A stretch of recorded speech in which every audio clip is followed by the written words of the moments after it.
Donc, c'est un format qui est sans doute un format A4 si c'est ce que vous aviez, si vous aviez fait ce que j'avais demandé de faire. Mais si vous avez un autre, c'est pas grave. Un autre format, ça marche aussi. Vous allez dans le menu Images et vous allez dans Taille de l'image.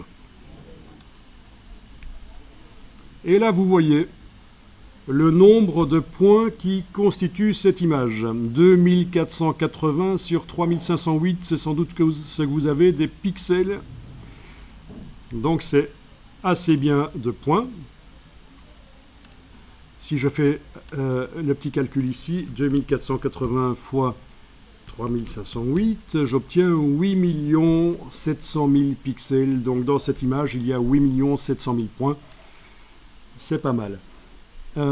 Techniquement, Photoshop peut aller jusqu'à 300 000 sur 300 000, mais c'est très rare, bien sûr, que quand vous utilisez des images comme ça, c'est soit que vous faites des images scientifiques, soit que vous faites des photographies gigapixels, des photographies de paysages hyper précises, avec l'appareil photo posé sur un bras robotisé, et ça zoome énormément, et ça prend des centaines de photos qui sont mises ensemble pour faire une image hyper précise.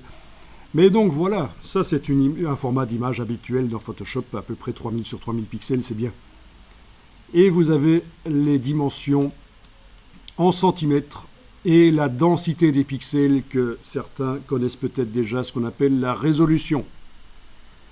La densité des pixels, je expliquerai ce que c'est, parce que c'est important de comprendre les bases des images numériques pour arriver à s'en sortir pour la suite, ne pas faire n'importe quoi, ne pas se retrouver avec des images hyper lourdes qui sont quasi impossibles à travailler dans l'ordinateur tellement c'est lent, ou au contraire des images trop légères qui sont floues quand on les utilise.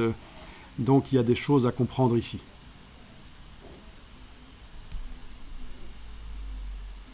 Et là aussi, je ne vais pas expliquer trop maintenant parce que je reviendrai là-dessus sur les notions de taille de l'image. Et je vous parlerai d'une chaîne aussi YouTube qui offre des petites capsules vidéo qui sont assez intéressantes.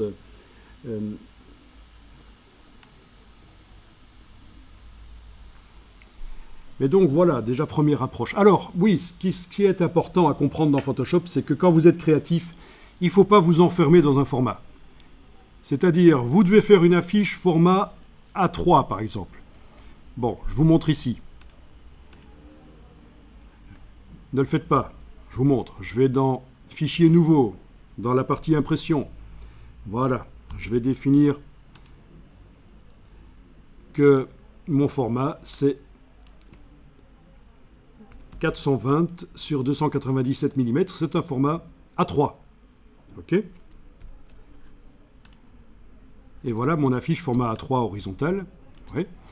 Eh bien, en fait, il ne faut pas s'enfermer dans le format. Quand vous êtes créatif, vous allez pouvoir ajouter de la zone à l'image, ajouter des centimètres, et vous allez vous dire, mais oui, ok, je peux agrandir dans Photoshop le format, à la place de 42, je peux mettre 50, je peux mettre 60, ok, c'est bien sympa, mais finalement, mon format final, c'est quand même de l'A3.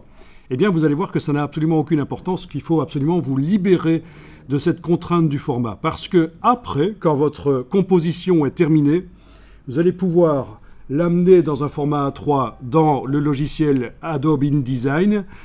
Mais si vous ne le connaissez pas, c'est pas grave, parce que vous pouvez aussi faire la même chose, amener votre composition dans un format A3 Photoshop, l'importer.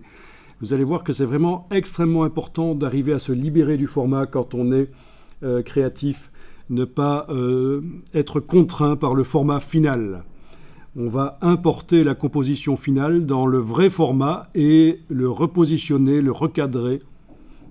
Et repositionner, recadrer, c'est le dernier acte créatif que vous ferez sur l'affiche. Donc voilà déjà un secret pour faire des affiches intéressantes, des flyers intéressants. Ne pas se contraindre au format final. Nous ferons ça, nous allons faire des tests.